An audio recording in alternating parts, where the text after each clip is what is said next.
আকাশবাণী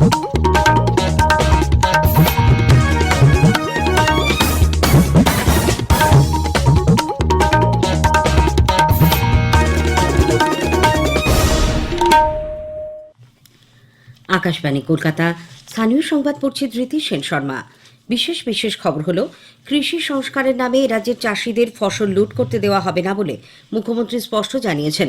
রথযাত্রার নামে বিজেপি জনগণের টাকায় ফুর্তি করছে বলেও তাঁর অভিযোগ।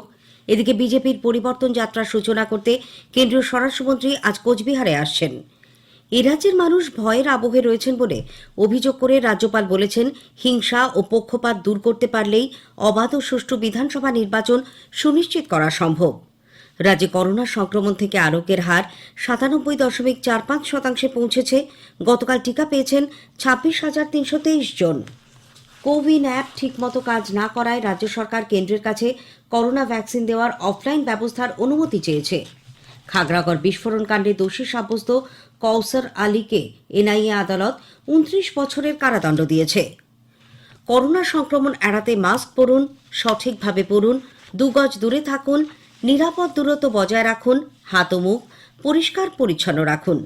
আসছে বিস্তারিত খবরে। কৃষি সংস্কারের নামে রাজ্যে চাষিদের ফসল লুট করতে দেওয়া হবে না বলে তৃণমূল কংগ্রেস নেত্রী মুখ্যমন্ত্রী মমতা ব্যানার্জি স্পষ্ট জানিয়ে দিয়েছেন। মালদার ইংরেজ বাজারে গতকাল এক জনসভায় তিনি বলেন, পিএম কিষাণ সম্মান নিধির সুবিধে থেকে বাংলার কৃষকদের রাজ্য সরকার বঞ্চিত করছে বলে বিজেপি বারবার যে অভিযোগ করেছে তা অসত্য। এর আগে উত্তর দিনাজপুরের রায়গঞ্জে 2 দিনাজপুরের দলীয় কর্মীদের এক সভায় তিনি বলেন, রথযাত্রার নামে বিজেপি জনগণের টাকায় ফুর্তি করছে। জগন্নাথ দেবের রথযাত্রাকে তারা কালিমা লিপ্ত করছে। এখন তো আমি দেখতে পাচ্ছি দেবতাদের রথে বসানো হচ্ছে না, 10তলা হোটেল সমান রথ তৈরি করে তার মধ্যে সমস্ত ভোগ করবার জিনিসপত্র রেখে তারা রথযাত্রার নামে তারা নানা রকম যাত্রা করে বেড়াচ্ছেন আর বলছেন আমরা রথযাত্রা করছি। মুখ্যমন্ত্রী বলেন, রাজনীতি করে 3 ধরনের লোক, লোভী, ভোগী এবং ত্যাগী। তিনি লোভীও নন, ভোগীও নন। হাজার চেষ্টা করলেও বিজেপি বাংলায় ক্ষমতা দখল করতে পারবে না বলেও দাবি করেন তিনি। এদিকে কেন্দ্রীয় স্বরাষ্ট্রমন্ত্রী অমিত শাহ একদিনের সফরে আজ রাজ্যে আসছেন। দলীয় সূত্রে জানা গেছে, স্বরাষ্ট্রমন্ত্রী সকালে কোচবিহার বিমানবন্দরে পৌঁছবেন। বিমানবন্দর থেকে তিনি কোচবিহারের মদন মোহন মন্দির দর্শনে যাবেন এবং রাসমেলা ময়দানে গিয়ে বিজেপির পরিবর্তন যাত্রার সূচনা করবেন। এরপর রাসমেলা ময়দান থেকে সরাসরি কোচবিহার বিমানবন্দরে এসে তিনি আবার কলকাতার উদ্দেশ্যে রওনা দেবেন। দুপুরে কলকাতা বিমানবন্দরে পৌঁছে হেলিকপ্টারে বনগাঁ ঠাকুরনগরে যাবেন। সেখানে ঠাকুরবাড়ি ময়দানে মতুয়াদের একটি সভায় স্বরাষ্ট্রমন্ত্রী বক্তব্য রাখবেন। অনুষ্ঠান শেষে আবার ঠাকুরনগর থেকে কলকাতার উদ্দেশ্যে তিনি রওনা দেবেন।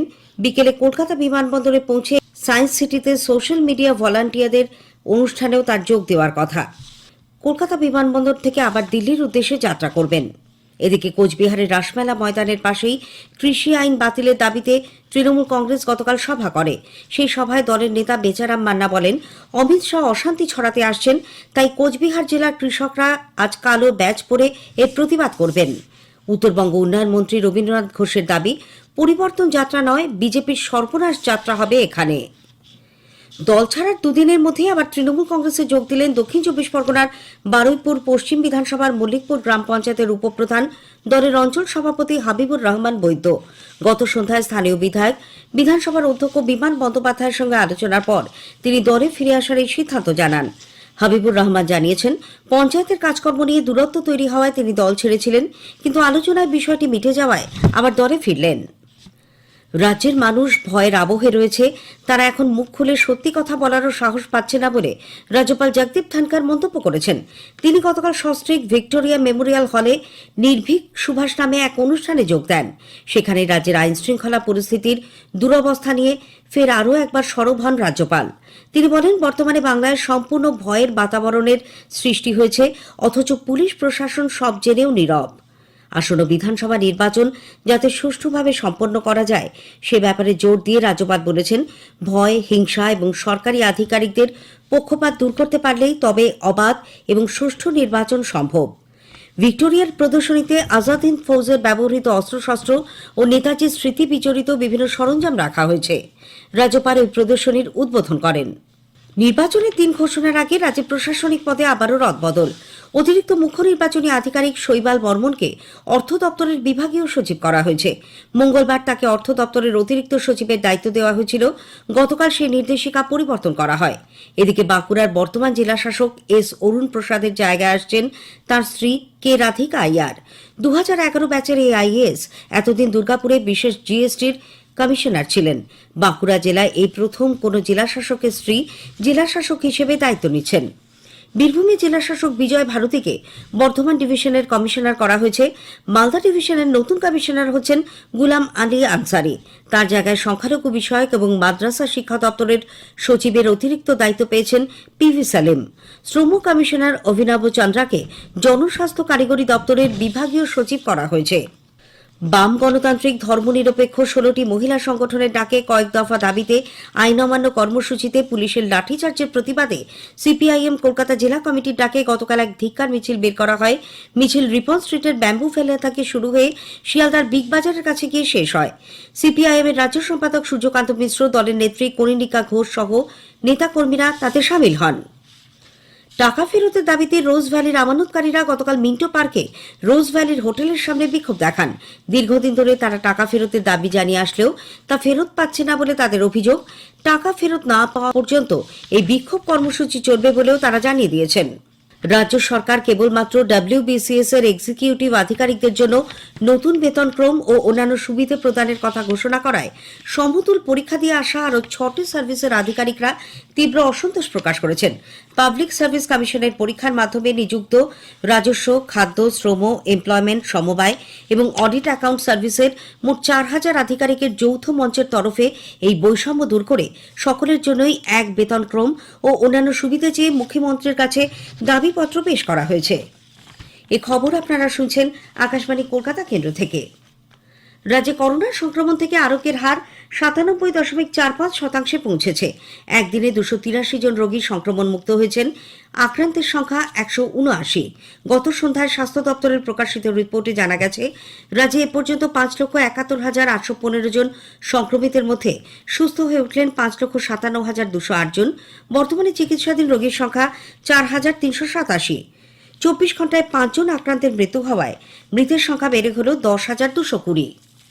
এদিকে রাজ্যে গতকাল 20তম দিনে 591টি জায়গা থেকে কোভিড-19 ভ্যাকসিন দেওয়া হয়। 59,400 জনকে এই ভ্যাকসিন দেওয়ার লক্ষ্যমাত্রা থাকলেও 26,323 জনকে এই টিকা দেওয়া হয়েছে। মুর্শিদাবাদে গতকাল একজনের সামান্য পার্শ্ব প্রতিক্রিয়া দেখা দেয়, তবে তার অবস্থা স্থিতিশীল। 34টি জায়গা থেকে 1,389 জনকে গতকাল কোভ্যাক্সিনও দেওয়া হয়েছে, যা লক্ষ্যমাত্রার 41%। কোভিন অ্যাপ ঠিকমতো কাজ না করায় রাজ্য সরকার কেন্দ্রের কাছে করোনা ভ্যাকসিন দেওয়ার অফলাইন ব্যবস্থার অনুমতি চেয়েছে। রাজ্যের স্বাস্থ্য অধিকর্তা ডক্টর অজয় চক্রবর্তী জানিয়েছেন, প্রথম সারির অনেক করোনা যোদ্ধা ভ্যাকসিন নিতে ইচ্ছুক হলেও অ্যাপ বিভ্রাটের জেরে তাদের টিকা দেওয়া যাচ্ছে না, ফলে লক্ষ্যমাত্রায় পৌঁছানো সম্ভব হচ্ছে না। কোভিড অতিমারির জন্য 192 দিন বন্ধ থাকার পর সমস্ত রকমের সতর্কতা মেনে বেলুড় মঠ গতকাল আবার খুলেছে। প্রথম দিনেই সেখানে যান 5,000-এরও বেশি দর্শনার্থী। মঠ খোলা থাকবে সকাল 8:30 থেকে বিকেল 5টা 15 পর্যন্ত। রামকৃষ্ণ মিউজিয়াম অবশ্য বন্ধই থাকছে। কর্তৃপক্ষ জানিয়েছেন, 16 ফেব্রুয়ারি সরস্বতী পুজোর দিন ও 15 মার্চ শ্রীরামকৃষ্ণদেবের জন্মোৎসবের দিন সাধারণ ভক্তদের জন্য মঠ বন্ধ থাকবে। খাগড়াগড় বিস্ফোরণ কাণ্ডে দোষী সাব্যস্ত কৌসার আলী ওরফে বোমারু মিজান ওরফে জাহিদুল ইসলামকে এনআইএ আদালত 29 বছরের কারাদণ্ড দিয়েছে। কলকাতার বিশেষ এনআইএ আদালত গতকাল এই রায় দেয়। নিষিদ্ধ জঙ্গি সংগঠন জামাতুল মুজাহিদিন বাংলাদেশ জেএমবির শীর্ষ নেতার বিরুদ্ধে রাষ্ট্রদ্রোহ সহ বিভিন্ন গুরুতর অভিযোগ ছিল। গঙ্গা দূষণ রোধে হুগলি জেলার চন্দননগরের কাছারিঘাটে অতুল্য গঙ্গা সংস্থার 6 জন প্রাক্তন সেনাকর্মী সদস্যকে গতকাল সম্বর্ধনা জানানো হয়। চন্দননগর মাউন্টেনিয়ারিং অ্যাসোসিয়েশনের উদ্যোগে এই অনুষ্ঠানে সাধারণ মানুষ ছাড়াও কলেজের ছাত্রছাত্রী ও ক্লাব ও সংগঠন অংশ নেন।